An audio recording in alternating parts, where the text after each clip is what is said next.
Hey, what's going on, guys? So today we're looking at two knives from Kuby, and these are both the Avenger. There's a titanium version of the Avenger, and there's a G10 version of the Avenger. This one obviously is the nicer overall package here. This is the KB209, and that's the KU104.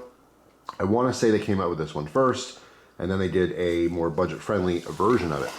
So just looking at these real quick, you can see the more expensive one. These are around $100, which is a little bit higher for Kubey Knives, at least from my experience. This one comes with a very nice camouflage bag. All right, you have your little cloth to wipe down your smudges and stuff if you're a fanatic about that. You got a card on here. This is a really cool little package. These all have the double holders on both sides. All right, so you can put two knives in here and they won't rub each other. It's a really nice deal. Put that off to the side there. And here's the knife. All right, you guys have seen this in a couple videos. EDC this a few times as well. Again, this one's titanium. It's a frame lock. It has this like kind of extreme angle tanto. All right, this one is rocking a AUS 10 blade. All right, flipper design. Very smooth running on ceramic bearings. All right, this AUS 10 blade is between 59 and 61 Rockwell. All right, 3.1 inches of it. As far as AUS 10, I know a lot of people are familiar with AUS 8, or as it's most commonly referred to as AUS 8.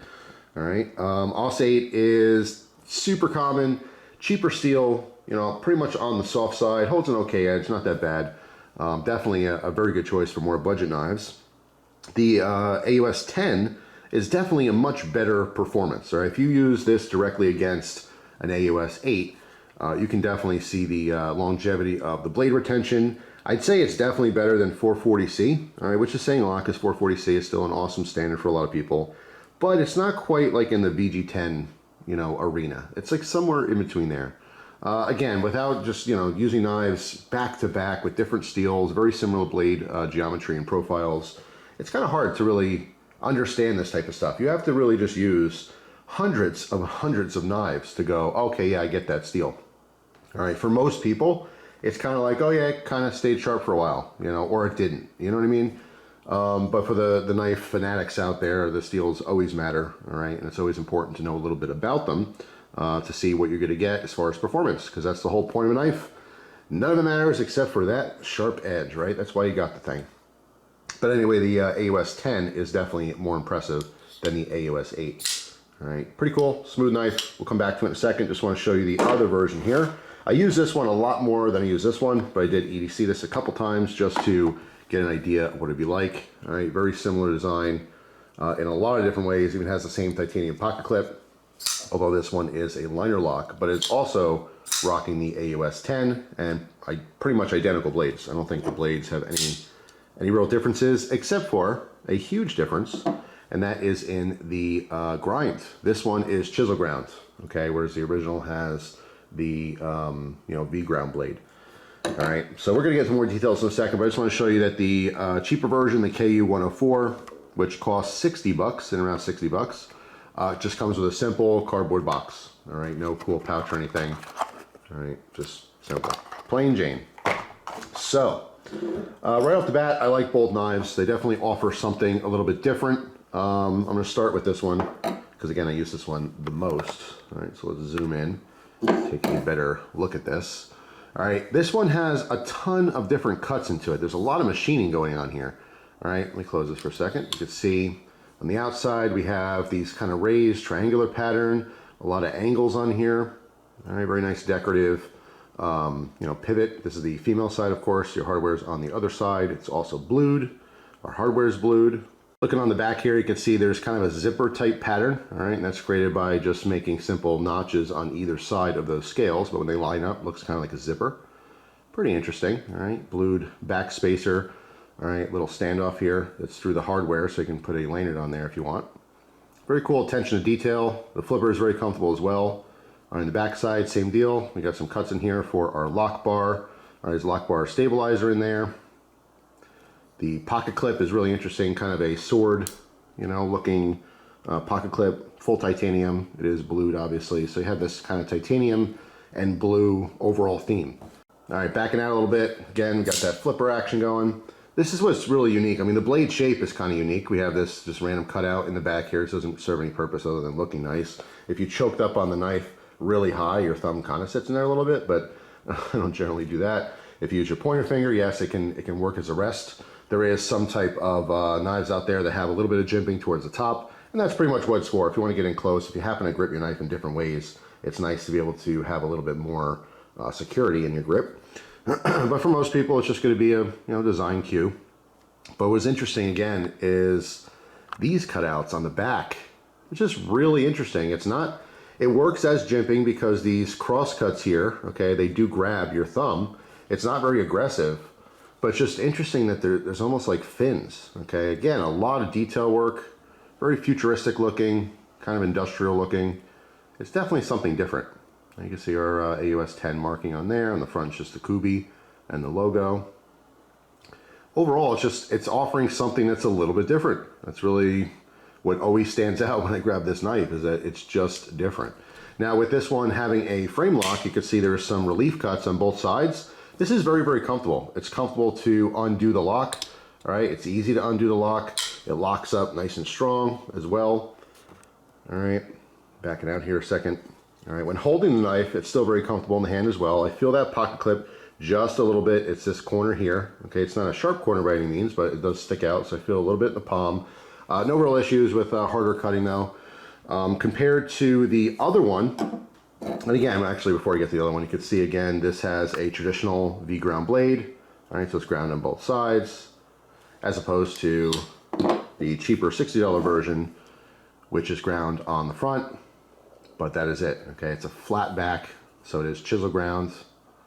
All right, some people might like that, some people might not like that, but it is interesting that they went with a different grind on the cheaper version. This one also, obviously, besides not having titanium scales, it does not have a frame lock. This is a liner lock version.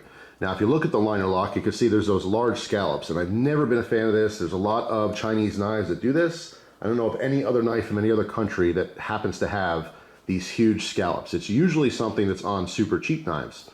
All right, and my issue with it is that when I unlock it, it's a little uncomfortable, but more so when I grip down tight, you feel it. Okay, it's not as bad as some of them. Some of them are really protruding a lot. All right, you can see from the side here, these do stick up.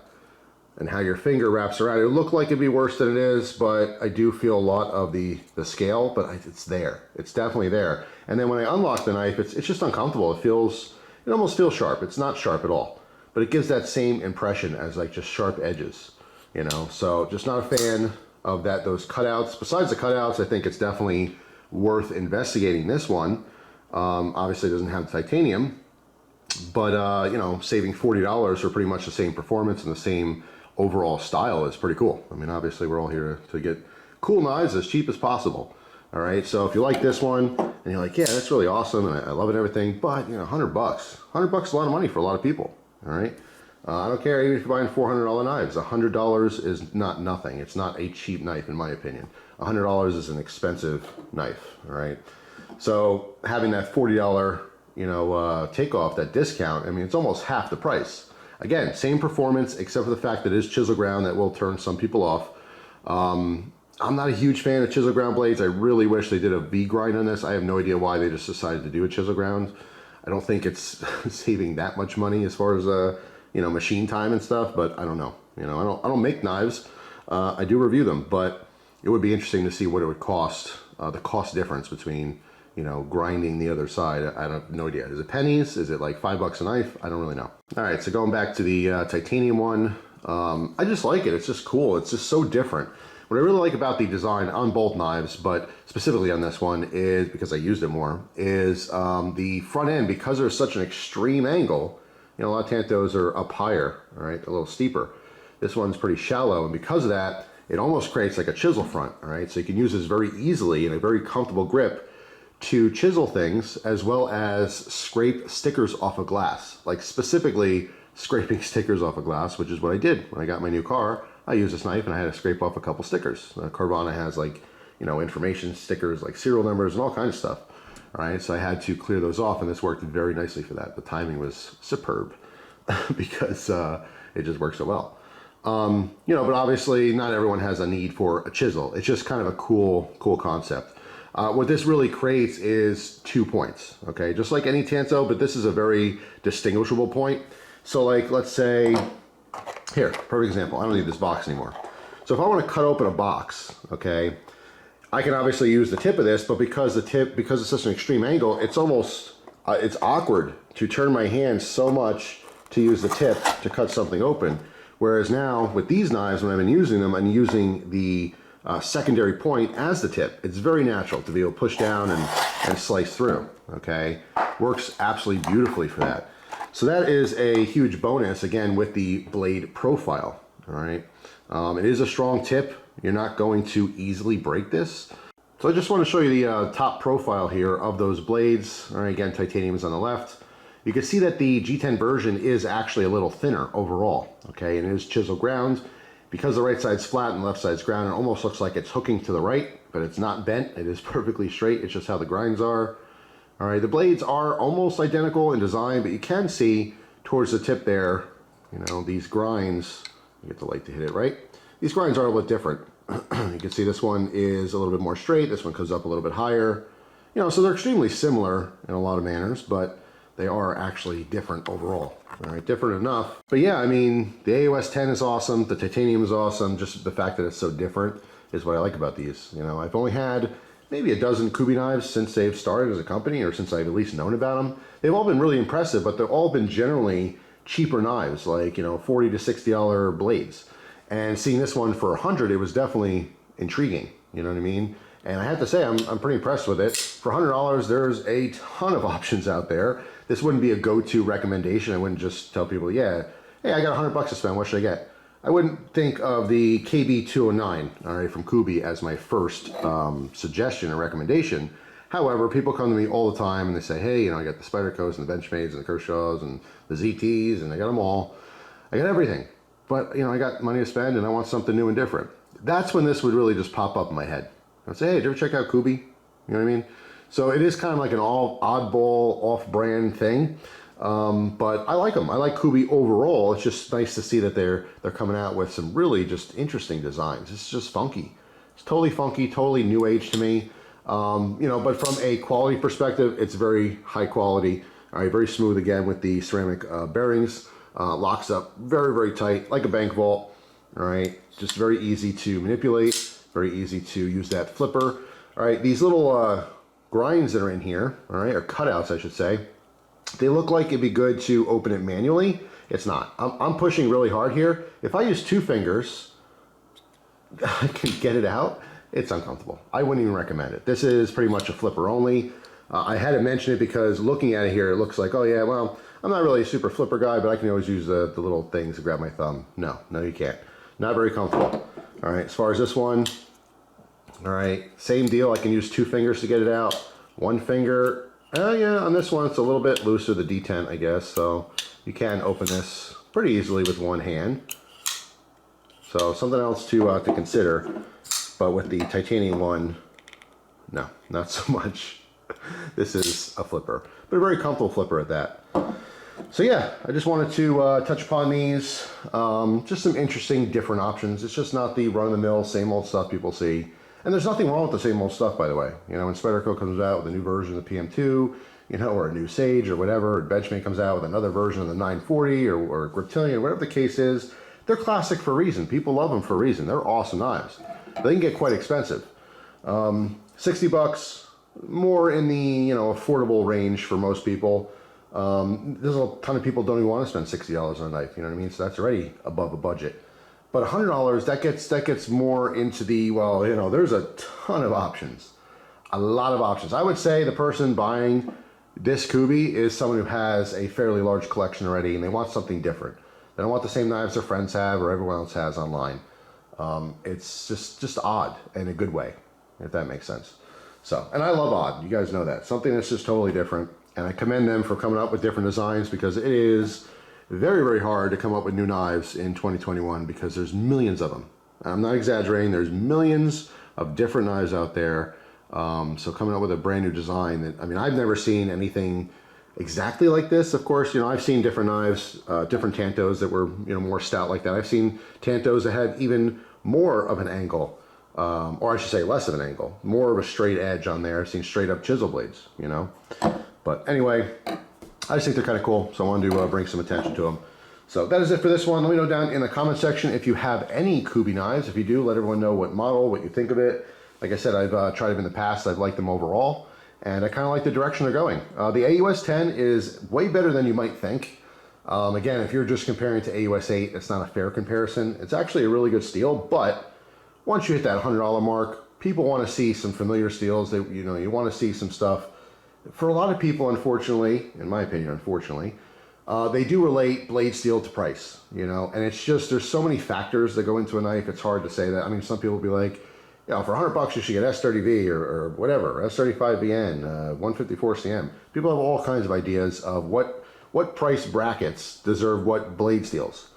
And it's very limiting. Those people do not get to use a lot of awesome knives because of that, because they're kind of pigeonholing themselves to a certain idea that a knife is not worth it unless it has a certain steel. You know what I mean? This is a cool knife, and it's very well made. If this was in AUS-8, I would say, that's pushing it. If you want the design, that's what it is, but for $100 for AUS-8, it's a little overpriced, right? And it's very hard to, I definitely don't like the term overpriced, and you guys know I don't use that term because it's subjective. To one person it's overpriced, to someone else it's a deal. But I can understand how, looking at the whole community, the whole, industry of knives, there are some standards. You generally don't see $250 knives with AUS-8. It's just not a thing because there are certain expectations for material quality at certain price points, right? But there's no definitive, if it's over $100, you can't have this steel, or if it's over $200, you can't have this steel or whatever. It's all over the place. It just depends on what manufacturers are using, what they have accessibility to, all kinds of factors there. But I have to say, again, this is where I wanted to stress, the AUS-10 is better than you might think if you've never used it before. It has pretty decent edge retention. So I'd say, I'm okay with that in a $100 price tag, but that's about where it ends. $150 and on up, I probably wouldn't want to see AUS-10. I want to see something else. So anyway, hopefully you guys enjoyed the video. Thank you so much for watching. And I'll see you tomorrow with, that's right, another video, because I post every single day. Just in case you're new to the channel, every day. I don't miss a day. I don't think I've ever missed a day. In fact, in the early years, like, maybe 8-9 years ago, I posted multiple videos every day. But I try very hard to get a brand new video every single day. It's not easy, but I enjoy doing it, and I'm glad to do it, and a lot of people appreciate it. So thank you so much for all the support, all the nice comments, all the nice messages. I really do appreciate that kind of stuff. It makes my day seeing those. But anyway, on that note, the very long exit to the video, I'll see you tomorrow with another video. Take it easy, guys.